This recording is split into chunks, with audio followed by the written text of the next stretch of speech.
Hi guys, my name is Anna, and today I'm going to be talking about how to move out for the first time.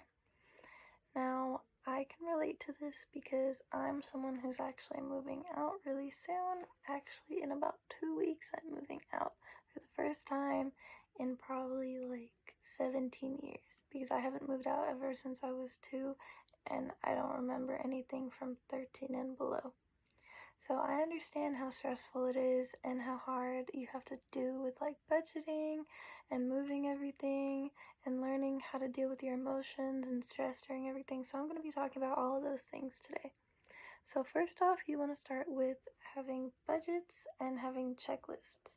Now, checklists are going to help a lot when you are moving out because if you make a checklist for every single room you have, then it's going to help you in the long run.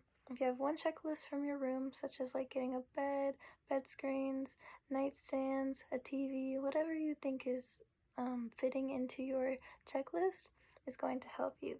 Now you can also make a checklist for other necessities like toilet paper, a vacuum, a broom, stuff that you think you'll need, but not exactly when you move in. There's checklists that you do need when you're moving in versus checklists you need for when you're already moved in. And so you're making sure you're not spending all your money on everything when you move in. And that's where budgeting comes in. Making sure you're not spending all your money when you first move out. Because when you think of budgeting, you think of making sure you have enough money for your future. Basically, you have to make sure you have enough money for your bills, your self-care, food, transportation, etc. Anything you can think of, you have to budget. Because if you don't budget, you will run out of money and then you're going to get stuck. And when you get stuck, you start to go into debt. And that's something you don't want to do. And you want to make sure that when you move out and you're moving out for the first time, try to make sure you're not getting into any debt. So budgeting can actually be really easy. When you go online, you can actually find budgeting calculators, which will help a lot. Or if you've ever been on social media, you've seen a lot of people saying you can use envelopes for money. Like if you take a certain amount of cash and you put it into your gas, or you take a certain amount of cash and you put it into your food envelope. That'll help a lot. Same thing as files, anything you can think of. You can be really creative with budgeting.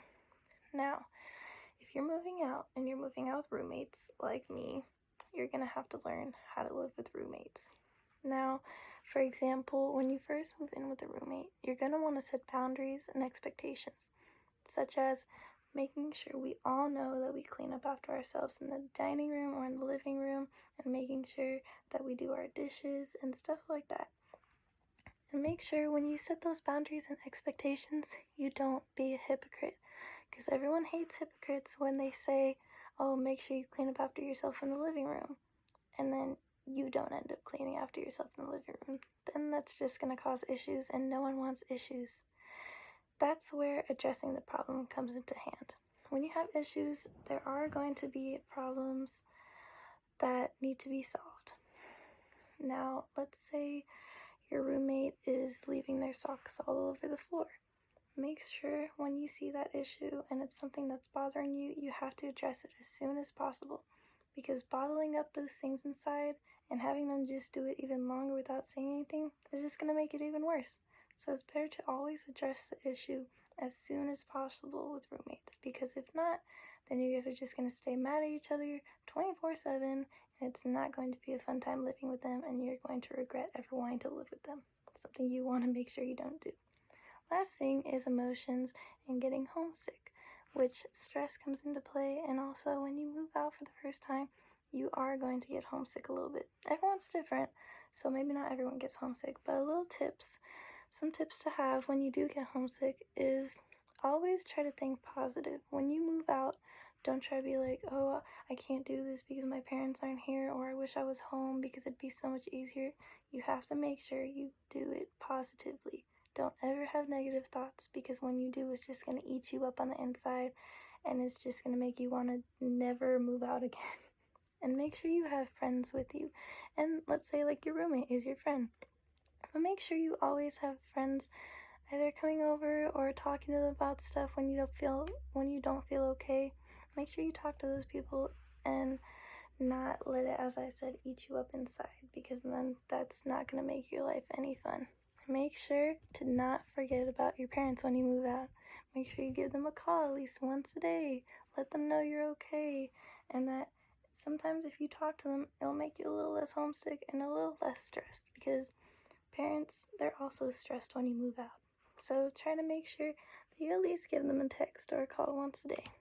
Now, the whole process is really scary and stressful, and everyone knows that. But it's okay, because we got this.